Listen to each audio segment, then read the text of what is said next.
My name is Josie Barton, and if I have not met you or if you don't know me, I have the joy and the privilege of being a mom to four usually pretty cool kids.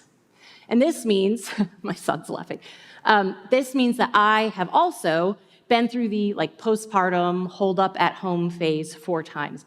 And I'm gonna tell you the best thing about being postpartum, the thing that no one ever talks about, and it's binge watching TV shows, okay? You're figuring out feeding, you're healing, you're getting 0 sleep, and so no one in the world will fault you for watching multiple episodes or multiple seasons of a TV show at a time.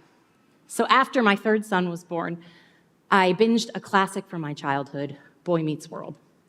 I spent some very formative years watching that show on TGIF, and prior to my rewatch, I remember that Corey and Topanga were the main characters of the show. They're the heroes, right? I resonated with their struggles.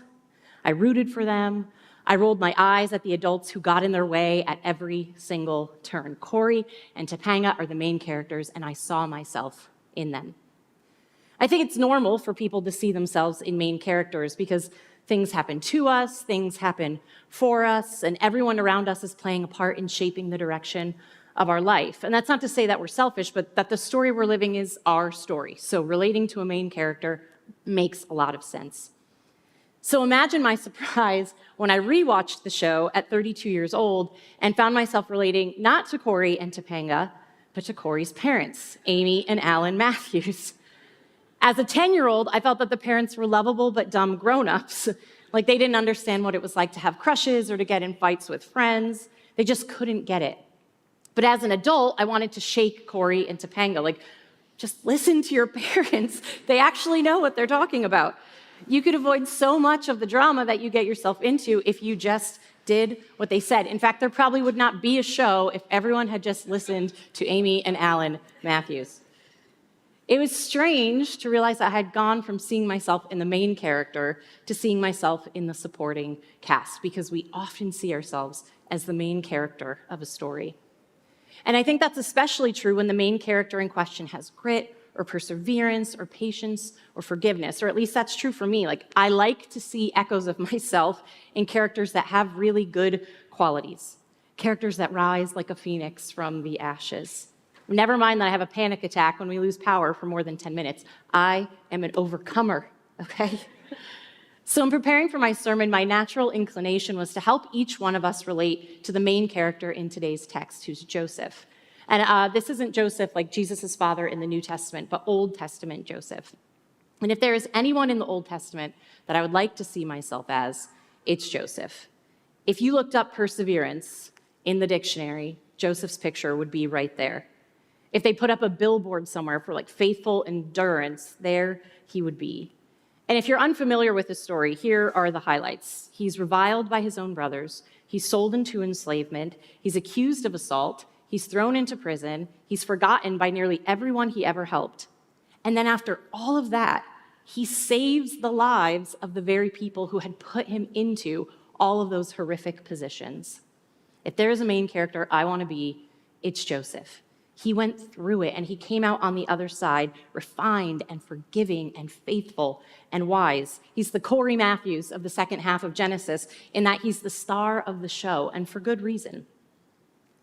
But today, as we continue in this MAD series, Making a Difference in a World Gone Mad, I actually want to try for us to take a different perspective together. It would be very easy for us to align ourselves with Joseph and pat ourselves on the back for all of our patience and perseverance, which are good things. But today, I want us to try to look for ourselves not in the main character, but instead, I want us to find echoes of ourselves in the side characters. We're going to try to see ourselves as the villains and to see how our less positive choices can make a difference in the lives of others. Because the fact is, there are people in Joseph's story that make a difference in his life, and not for the better. There are people who are ruled by jealousy, by anger, and by forgetfulness. And if we're honest, on most days, we can probably see ourselves in those characters as much as we can see ourselves in the good guy. So let's dive into the text together from that perspective.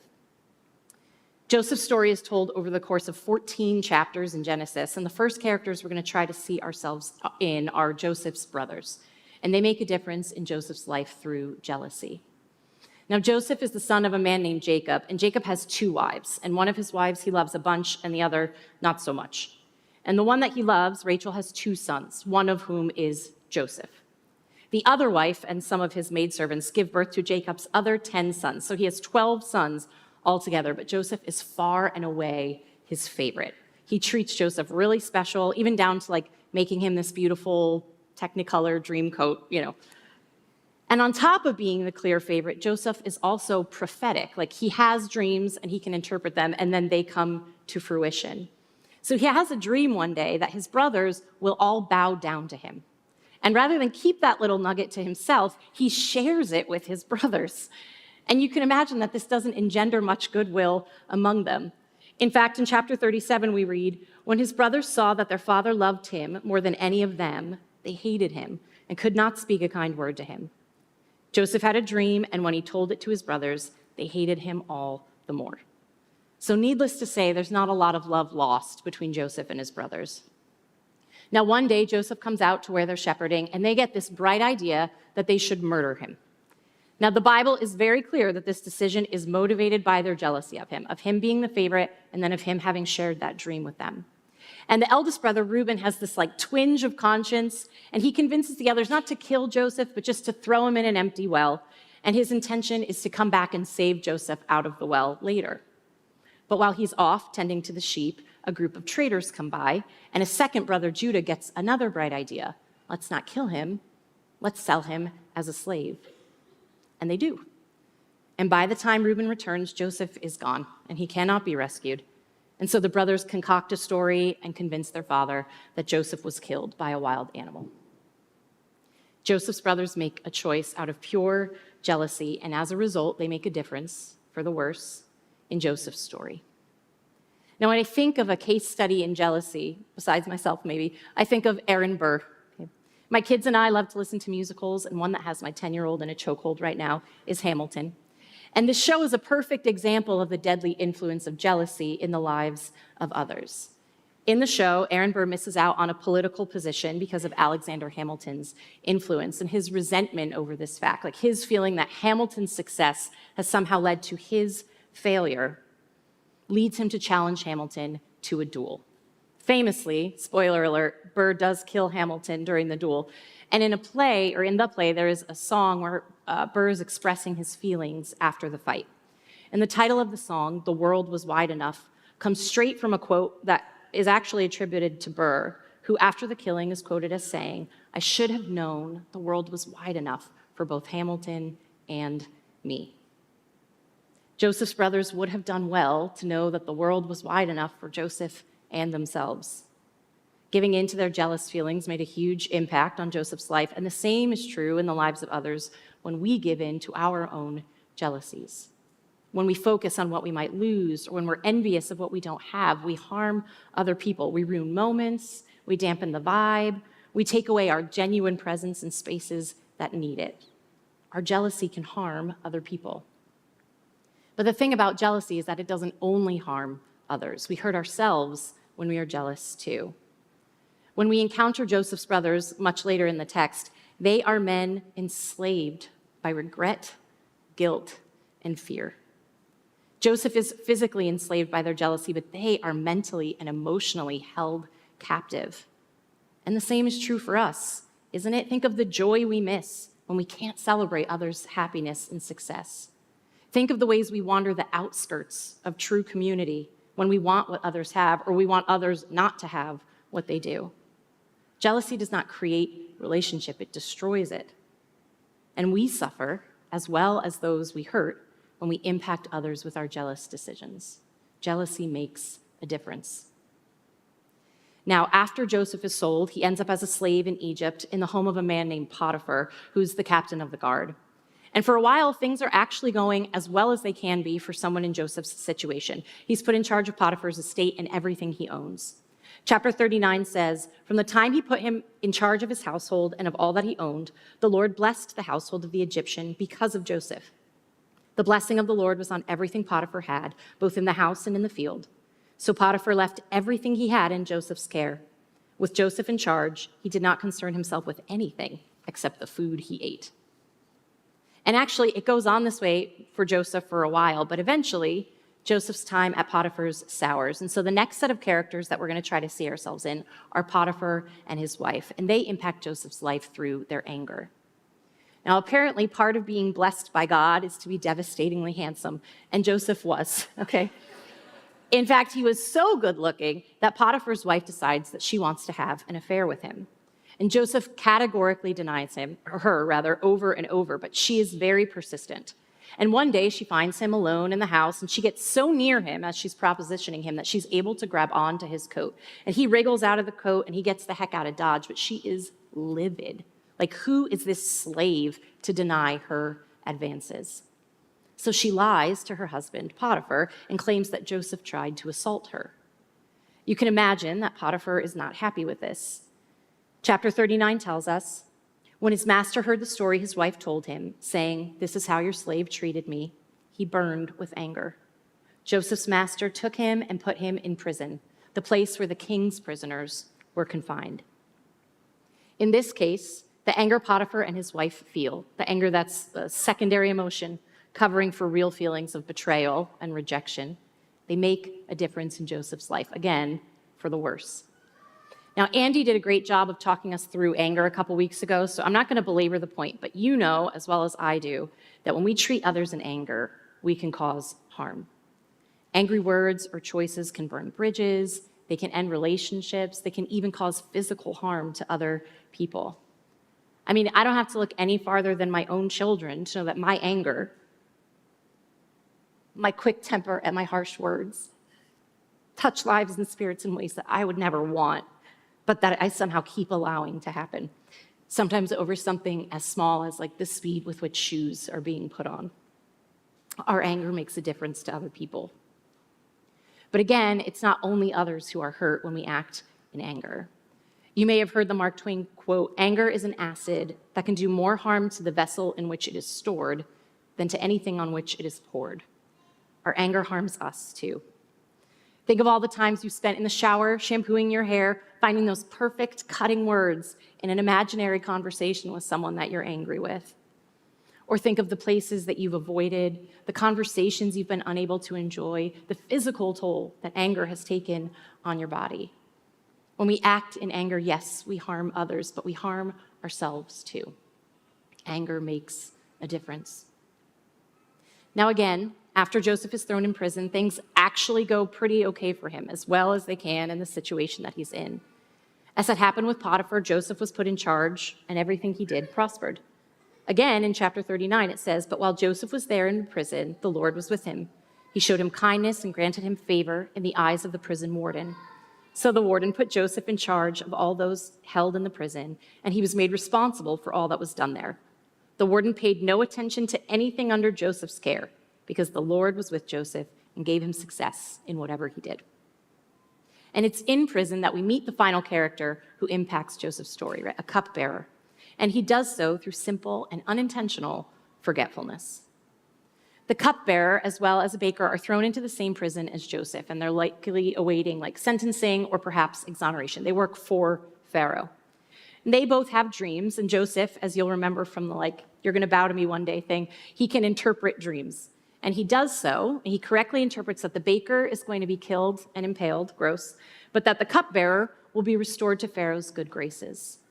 And after offering this interpretation, Joseph says to the cupbearer, "But when all goes well with you, remember me and show me kindness. Mention me to Pharaoh and get me out of this prison.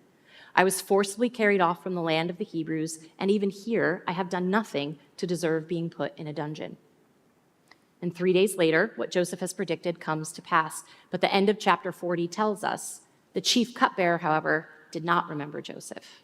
He forgot him. Now, in this case, the cupbearer's forgetfulness makes a difference in Joseph's life. And you might read this and see the cupbearer as selfish, but because I'm rather forgetful myself, I'm inclined to paint him in a more positive light. He's just been restored to life, and it just so happened that he's given his exoneration because it's Pharaoh's birthday, and Pharaoh is having a birthday party for himself. So he can't very well bring up Joseph at the birthday party, right? It would be the wrong time. So maybe he decides to wait, and then the time is never right, and then as more time passes, Joseph comes to his mind less and less frequently. until he just doesn't mention him at all because he's human and humans forget. Have you ever missed someone's birthday or forgotten an anniversary or signed up for a volunteer shift and forgotten to go?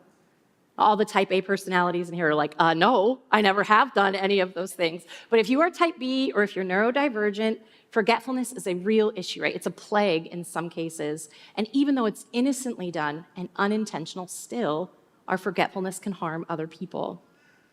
I hate telling this story, but one of my deepest shames is that right before I moved to Honduras, I had a dinner date planned with a dear mentor and friend of mine. I was 24. I didn't write it down anywhere because I knew I would remember, because I usually did remember, but this time I didn't.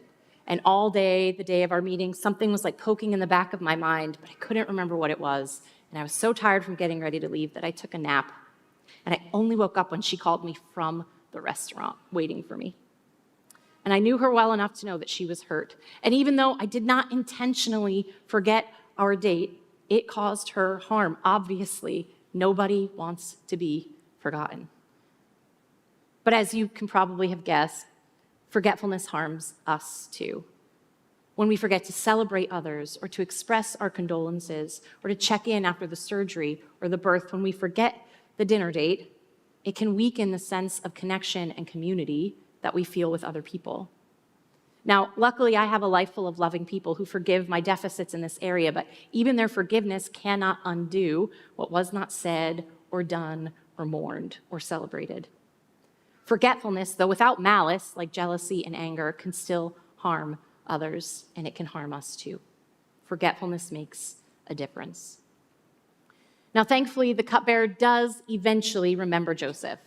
After 2 years, Pharaoh has a dream that he can't figure out, and the cupbearer's like, I know a guy.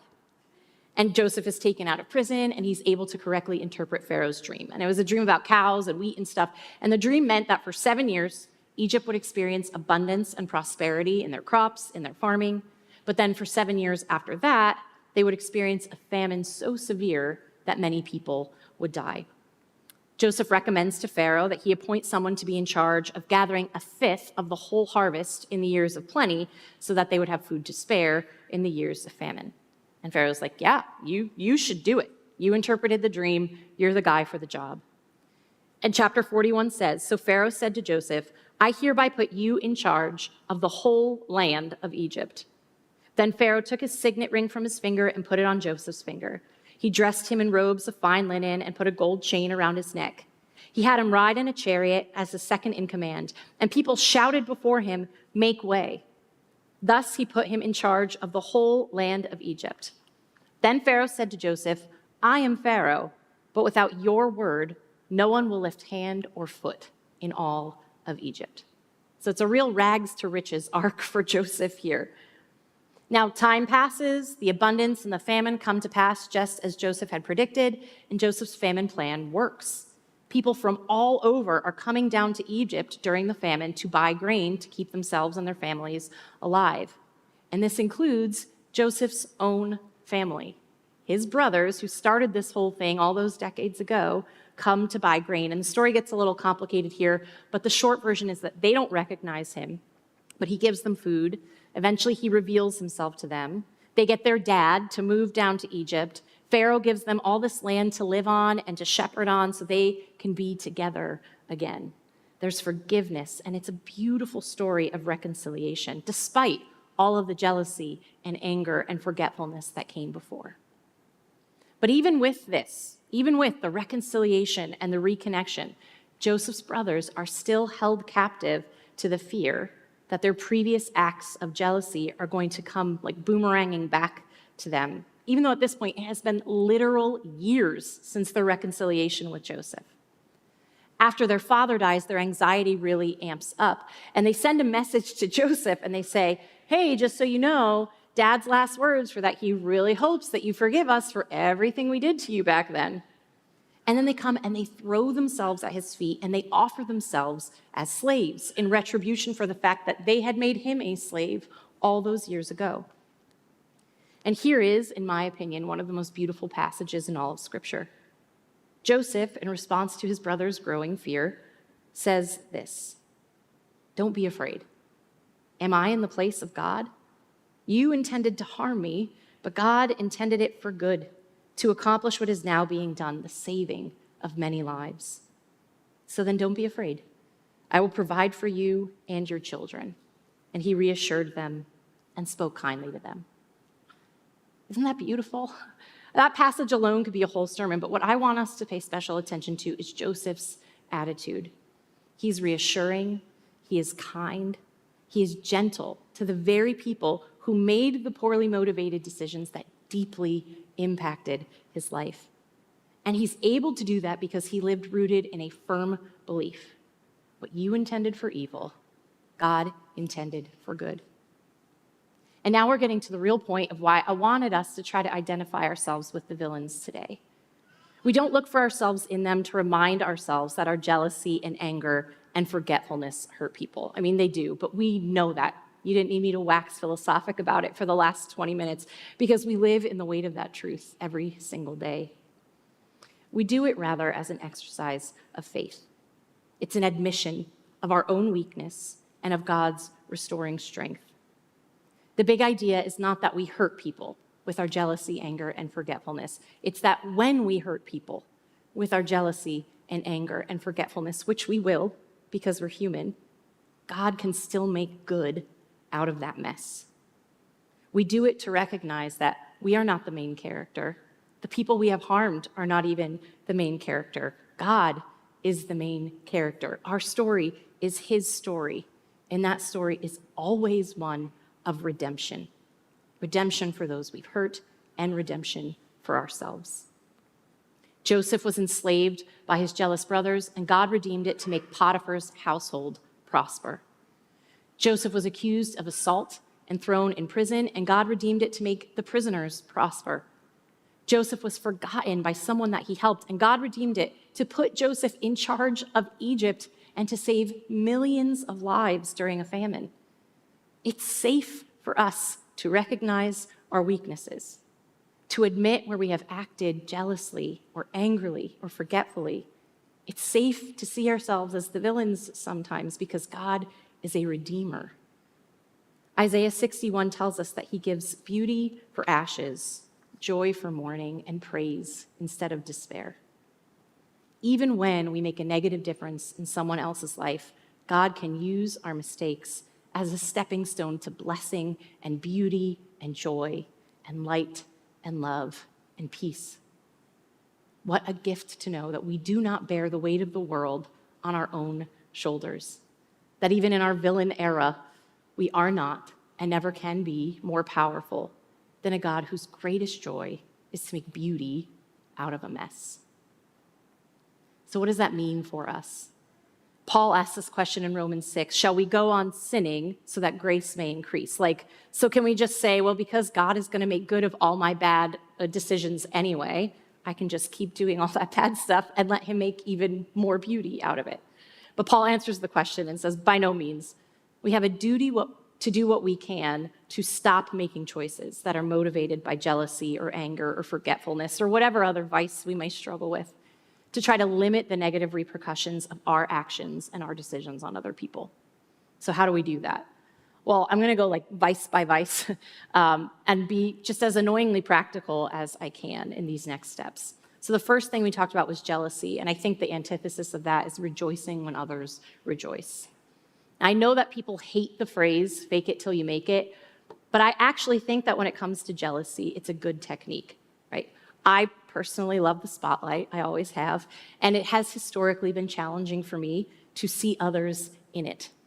But one way that I've tried to iron out that crease in my spirit is to rejoice for others even when I don't initially feel like rejoicing. And I'm not rehearsing all the reasons why I'm not happy. I'm not faking happiness per se. It's just that even if I don't feel excited initially, I think excited thoughts and I act on my excited thoughts. And I'm telling you, I start to feel actually excited for other people. It works. And I think it works because it's biblical, right? In Romans 4, we're told that God is the God who gives life to the dead and calls into being things that were not. So when I start to feel myself acting out of jealousy, I begin acting the way I want to act. and making my thoughts fit the boxes I want them to fit in. Like the thing that I want to be my MO, I try to act that way. And then I trust that God is going to call into being true joy and celebration and happiness. And he does.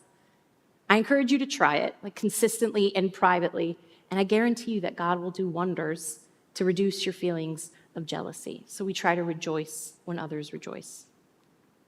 When we talk about anger, again, I'm going to borrow from Andy because he kind of already nailed this down for us, but what we need to do is to notice and name what's happening. My favorite professor used to use this phrase all the time in terms of teaching, but when we feel ourselves acting out of anger, we need to notice that. Like, how does it feel in our spirit, in our mind, in our body, and then to say what's actually happening, because anger is a secondary emotion. So for me personally, when I'm angry, which is like a fair amount of the time, I rehearse conversations in my head, like even ones that have never and will never happen. And I also get like shakes. My body actually physically shakes. So notice how your brain and your body react when you're angry, and then you can use this sentence stem. This is a tool I use with my fourth graders, but it actually is helpful in this context. I feel angry, but what I'm actually feeling is fill in the blank. So for example, with my kids not getting their shoes on fast enough, I feel angry, but what I actually feel is anxious that we're going to be late. I feel angry, but what I actually feel is disrespected, right? There may be things lurking that you fill in that blank that you can iron out with prayer or with patience or conversations with a friend, or there may be things you fill that blank in with that need like professional help. But either way, our first step to stop harming others with our anger is to notice our anger and to name it for what it is.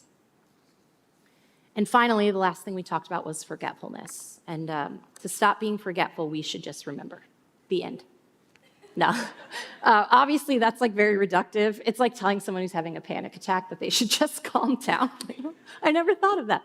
But what I mean is to try to actively set up systems to help you remember, right? So I just am extremely forgetful. So I'm the chief of all sinners here. You can ask Katie the number of times she has to email me in a month to be like, when can you sing? Please send me dates. I forget all the time, okay? So here are some practical recommendations. Put some important dates on a calendar, a paper calendar. We have ours hanging above the garbage can where we go 152,000 times a day, and it's not a perfect system, but it does help. Something else I've done is to have like thank you cards or birthday cards on hand with stamps so that if it comes over you to like write a note real quick, you don't have to stop yourself by going somewhere else or adding steps into the process. You can respond to a text or an email immediately, she says, knowing she has an email from April that she still has to respond to, rather than waiting for the perfect time to do it. I also keep a note on my phone called gifts, and anytime anyone I love mentions something that they like, I type it down real quick so that when a gift-giving opportunity comes up, I have something in there, right? The internet is awash with ways that we can help forgetful people to set up systems to remember. So take advantage of it, right? Set up ways to help yourself remember. And then after we've done all that, right, after we've tried to limit our harm to others, we have to let go. We're going to mess it up. We are going to get jealous and angry, and we are going to be forgetful. We will harm another person at least one more time in this life before we die. But what we intend, or sometimes don't intend for harm, God can use and will use and delights to use for good. We're going to move into a time of communion, and I want to end with this story. My husband and I got married on Thanksgiving weekend in 2012. We were both in new teaching jobs, and we had almost no time off, so we took a very short 3-day honeymoon to New York City where we saw the Rockettes' Christmas show. And while we were there, we purchased a beautifully painted glass ornament with the Rockettes on it, and I loved that ornament so much. It was a special memory of like our first married outing together, and we were very careful with the ornament each year when we decorated the tree. And one year, my son's already laughing. One year, about 6 or 7 years ago, we were getting ready to decorate our tree, and our toddlers were standing next to the Rubbermaid, and we told them very specifically, do not touch anything in the ornament bin. And we turned around to go get the cinnamon rolls, which are a Christmas tree decorating tradition, and the second our backs were turned, we heard a crash. Sure enough, one of our sons had picked up the Rockettes ornament and unintentionally dropped it smashing it into many, many pieces on the ground. And I was crushed. There was no way to fix it. Like, it wasn't the sort of thing that could be glued back together. It was well and truly destroyed. But I want to show you something. And Eric will have it on the screen too. This is my new favorite ornament. It's an empty plastic ornament, okay, filled with the broken remains of that honeymoon ornament from all those years ago. Now, is this the way that we intended to enjoy this ornament over the years? Of course not. But every year when this one comes out of the box, we tell the story with laughter, and we hang it in the most visible place on our tree. It's better than it was before, because now it's not just a part of our story, it's a part of our family's story. It's part of Barton lore, you know. And for me, this ornament is the perfect picture of how God makes a difference in our darkest places and our most shameful moments and our most hurtful choices.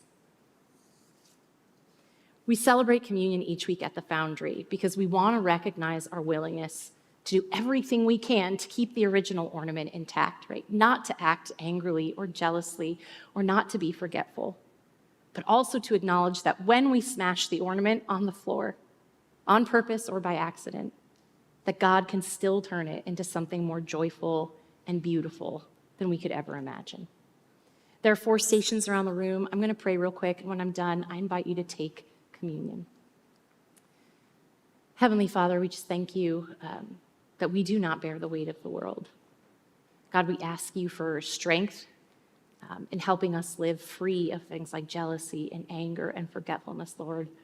But we also admit to you that we may fail in those things, and we thank you so much already for the ways that you are going to turn those mistakes and those decisions into something beautiful. We have faith and trust that you will, God. You are a God who brings beauty from ashes, and we're grateful. We love you.